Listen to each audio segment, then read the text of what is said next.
he's in his prime, he'll kill you. It's the only way I'll know.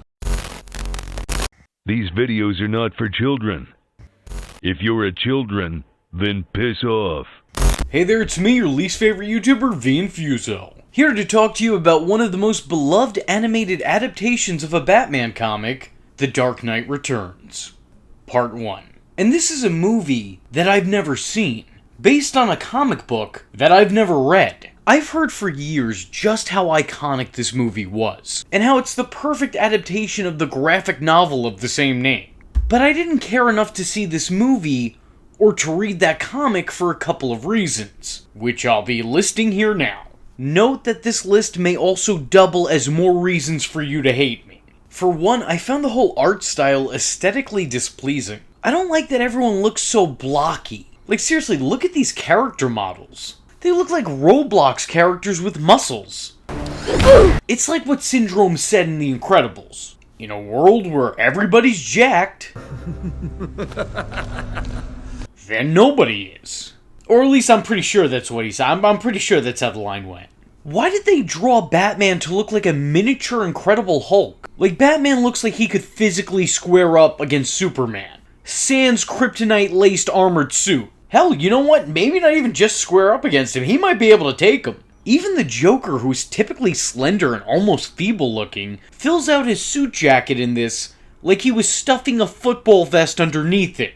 So yeah, the look, not for me. Secondly, I've actually seen some clips from this movie before in passing, and I wasn't really a fan of anyone on the voice cast. Well, except for Conan O'Brien and Andy Richter, who were perfectly cast. But everyone else, not so much. I'm not speaking in reference to the performances themselves, because I think, from the little bit I've seen, they're fine in terms of the performance, but the voices don't really seem to match the characters. And furthermore, don't seem to really match the character models. These just aren't the voices I'd expect to hear coming out of Batman and the Joker. Or even Jim Gordon. Thirdly, and this might be a controversial opinion, I'm not sure, but I don't like the mutants. Not the type of characters I want to see in a Batman movie. Or comic for that matter. Look, I like mutants. I do. I do. There are certain combinations that I just question. Like, there are two things that I like separately, but I don't like them as much when you put them together. For example, I like vampires, I like Spider-Man. I have never been into seeing Spider-Man fight off vampires. Sorry, Morby, I know that you made $1 billion at the box office, but just not for me. Just get the vampires away from Spider-Man and give them to Blade, because that makes sense. I'm okay with that. This is one of those cases. Because I like mutants, and I like Batman, but I don't want to see Batman and mutants combined. Well, except for this one time. That time was kind of cool, but that's a story for a different day. Here, once again, not so much. And fourthly, Bruce, get that goddamn mustache off of your face. You either have a baby face or stubble. Maybe a beard if you're feeling a little bit depressed. That's acceptable, but that's where all that ends. But a mustache? Never. You are Bruce Wayne, not Thomas Wayne. Also, it may be ironic for me of all people to say this, but I also think given the circumstances, that's what makes it okay for me to say this. But I don't want to see a bald Two-Face either. I know, I should want some fair representation from my community. The League of later Lex Luthors. But I'm sorry, that's just not how I wanted to see Harvey Dent. Not to mention, I always thought that Carrie Kelly looked a little bit goofy to me. What, I'm supposed to believe all of a sudden that Velma from Scooby-Doo is Robin? Yeah, that's a hard sell. Actually, my main gripe really is just that she doesn't have a mask to conceal her identity. She just put on Jubilee's glasses and called it a day. Like, hello, yes, I see you and I know who you are. I can accurately describe you to a GCPD sketch artist. Okay, so maybe I'm kidding for the most part on this last one, but those previous 3 entries were really big things for me, and all valid reasons, in my mind at least, for me to not check this out. Until now. Now, before I continue, I want to go on record to say that I'm very aware of the story's significance. A lot of people credit the comics of the same name for revitalizing and even reimagining the character. I also know that this story, or at least elements from this story, were the inspiration for a lot of what's been done with these characters over the years. It's clear as day. You can make many different parallels between things that happen in The Dark Knight Returns and things that happen in billions of other Batman stories. Whether it be in terms of tone or literal elements that were borrowed from this continuity and made to fit into a different canon. Credit is obviously due here. And while I love what this was the catalyst for, going into this I don't think that I'm gonna be a huge fan of its starting point. But I guess I'll see, as I'm recording this portion of the video before I watch the actual movie. So I guess I'll talk to you soon. Sooner for you than for me, but soon nonetheless. Please stand by. So I just watched The Dark Knight Returns Part 1, and man, do I have a lot to say. First and foremost, I know a lot of people don't want to see their heroes get older. Superman shouldn't be a granddaddy. Deadpool shouldn't be collecting Social Security. And Spider-Man, well, Spider-Man can't even graduate college. I, however, really like Old Man Bruce stories. I like the idea that he's getting up there in age and he still refuses to stop fighting the good fight. It makes him less overpowered and much more vulnerable, but it still speaks volumes to his overall inner strength and willpower, and his undying need to seek out justice, knowing that it will never truly be enough. Knowing that his window of opportunity to clean up Gotham City is slowly starting to close. Conceptually, I love that. And in execution here, well, I also love that. There are so many things you can do with these type of stories.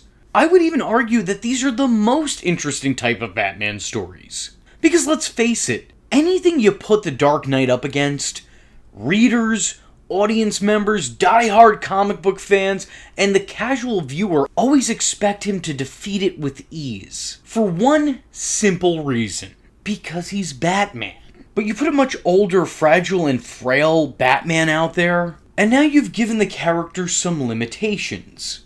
I would say this movie is very fair in its depiction of an older Batman. He's still the skilled veteran vigilante. You know, the guy could still dance the dance, it's just he's doing it with a bad back and a bad hip. He's still smart, he's still strong, he's just, unfortunately, a little bit stale. He's past his prime and he's gotten crime-fighting rust. This movie does a good job of showing that he's still capable of doing what he used to do, even if he can't do it necessarily at the same speed and with the same accuracy that he used to do these things. And despite whatever his new shortcomings are, there's still that same fight in him that there always was. And more importantly, that same fight from him. This senior citizen is not above kicking some random thug's ass, or trying to take down a mutant leader. I love the way this movie portrays Bruce Wayne. It showcases him as a man who's so haunted by his past that it completely blinds him to his present and his future. A man who has lived through darkness and spent his life desperately trying to create light, sacrificing all that he had, even when it was something that wasn't his to sacrifice. This movie very early on establishes Batman's never back down attitude, standing up for what you believe in even in the face of ration and logic. For better or worse, that is Batman. Like, this man is not gonna back down from a fight, even if he's going into said fight knowing that he's gonna lose. Because Batman is perseverance. Even after going into retirement due to the health issues that come with age, he still can't help himself. He puts the cape and the cowl back on despite his better judgment. Despite knowing that at this point in time, the United States have basically villainized heroes. Vigilantes may still be needed, but they're very clearly unwanted. Gotham City needs Batman, but more importantly, Bruce Wayne needs Batman. Not only is the city at war with new threats without the Caped Crusader, but Bruce is at war with himself without the Dark Knight. Simply put, without the Bat, the man is devoid of reason to exist. At this point, he's not living anymore, he's just surviving. As I've said before on this channel in several videos, despite what one may think, Bruce Wayne is actually the mask. And Batman, believe it or not, is the guy's true identity. When he puts that mask on, he becomes who he truly is. And anything before he dons the cowl is just a persona. So giving up being a superhero to play an aging billionaire playboy made Bruce a hollow husk of a man. He was no longer the person. He was now just stuck being the performance. A shallow shell of what once was but never will be again. A lost soul wandering the earth. But being Batman again woke him up and gave him purpose. Not unlike the previously comatose Joker, who spent a decade as a patient watching paint dry patiently. When Bruce Wayne decided to return to crime fighting, the Joker decided to return to crime. Because being Batman not only gives Batman purpose, it unfortunately gives the Joker purpose as well. It's a really interesting parallel between these two forever foes. Gotham needs Batman, Bruce Wayne needs Batman, and the Joker needs Batman. Another interesting parallel is made between Batman and Two-Face, in terms of both having a dual identity, an extension of oneself that can contribute, but more often contradicts or conflicts, and at times even corrupts the other personality's plans and motivations. Both Batman and Two-Face succumb to the darker sides of their personalities in this movie. But these two separate identities bring these two men down two separate paths. In this, Harvey is given an incredible plastic surgeon who manages to completely reconstruct his face, evening it out and returning him to the handsome Harvey that Gotham once knew and loved. It would seem like Gotham's White Knight is finally cured, except he isn't, because it isn't Harvey's physical scars that make him Two-Face. It's his psychological scars that make him Two-Face. The ones that others are blind to, the ones that people can't see, but the ones that he sees every day. While others look upon him and see a clean bill of health, he sees and feels only his illness, as it's now consumed him entirely. The tragic tale of Two-Face only continues on, with no real resolve in sight, which really isn't all that different from the Ballad of the Bat. No ending in sight. No light at the end of the tunnel, just the darkness that metaphorical mental tunnel holds. Neither Bruce Wayne nor Harvey Dent are able to escape the darker, dominant side of their personalities. I said it before on this channel, and I'll try not to repeat myself too much, Harvey and Bruce are the same currency. They're just different sides of the coin. Carrie Kelly, while being a little bit underdeveloped as a character, is a harmless, mostly welcome addition to the story. I think she makes sense here because Batman was always trying to set up the next generation of crime fighters. So it makes sense that he would take her under his Batwing when he has significantly less years under the cowl left. Like, someone's gonna have to take the throne. I think it makes sense that he would mentor her, especially when she's taken so much of an initiative. Unlike most of the other canonical Robins, Carrie isn't an orphan, but honestly, she might as well be. Her parents just aren't present. And I mean that both in terms of her life and in terms of the story. We hear them in the background a couple times, but they don't exactly seem like great parental figures or upstanding citizens. We hear them, but they're never talking to or about their daughter. As a matter of fact, she might as well not even exist. And they might as well not even have a place in the story because we never physically see them.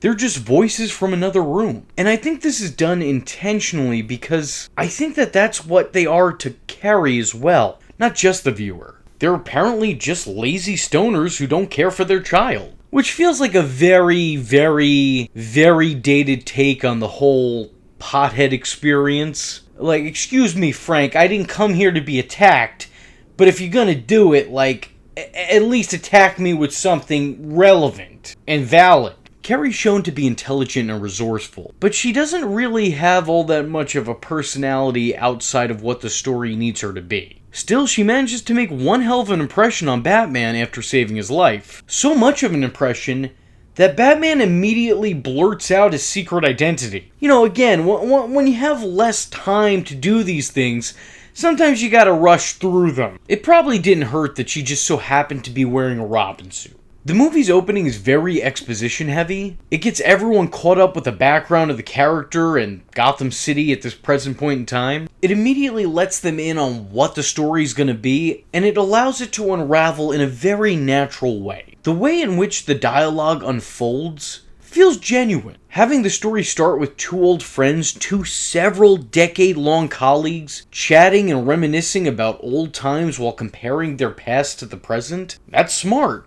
We're learning so much from this one interaction. Learning about the characters, learning the characters' relationships, learning about the world that they're living in, learning about the circumstances that surround this meeting, and learning about their past failures. This back and forth feels real, and it does what it needs to do, doing a whole lot in just a very limited amount of time, all while making this information dump not feel overwhelming or entirely fictitious. It's a small thing to look past, sure, but I think it's definitely something that should be applauded. The dialogues and monologues that follow this are all still on the same par as well. It never once feels like it's lacking, except when the mutants start to speak. The mutant speech patterns, the way they speak, I think I could have went without, but then again, I could have went without the mutants in general. I don't know, they just got this weird Cloud Atlas talk, and quite frankly, I'm just not into it. I like the inclusion of characters from outside the Batman Gotham City jurisdiction. Seeing people from Metropolis weigh in or play into the plot makes everything feel like that much bigger of a deal. There's a lot going on in this, which make the events feel much more grand in scale. Though at times it feels like there's so much going on that it makes certain plot points seem a little bit glossed over or just rushed. The plot is always rapidly advancing for better or worse.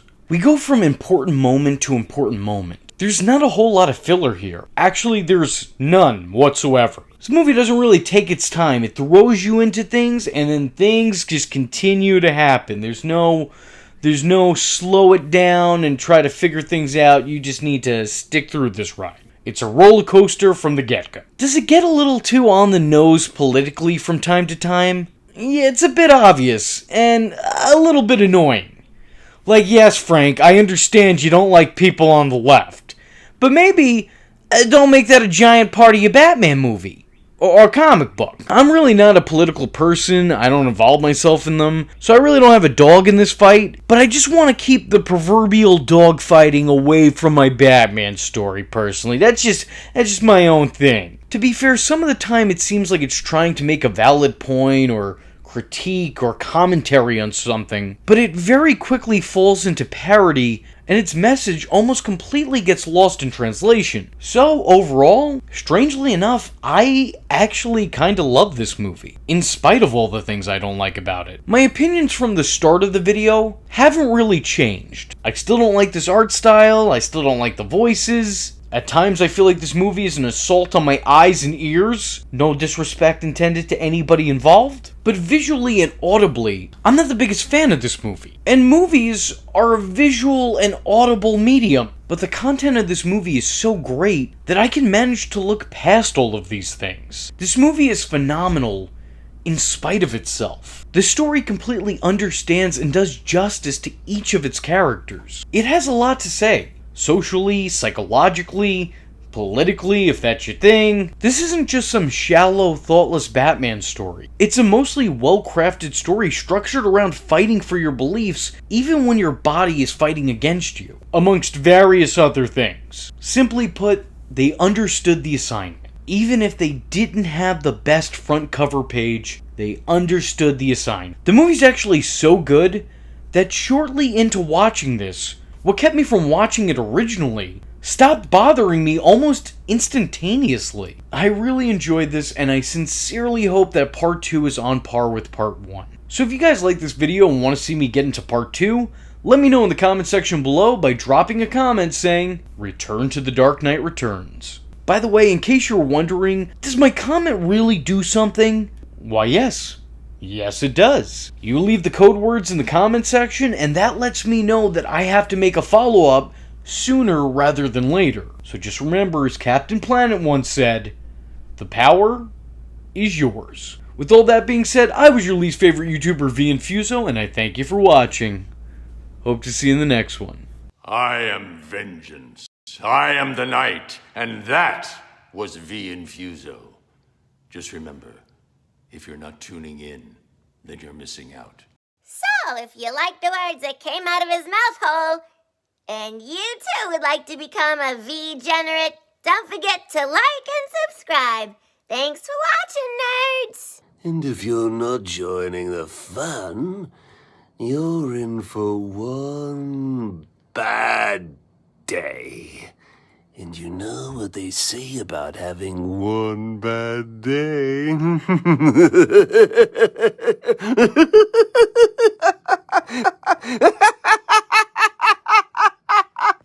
Catch him next time. Same bat time. Same bat channel. The mutants are dead. This is the new face of the law. We are the sons of Batman.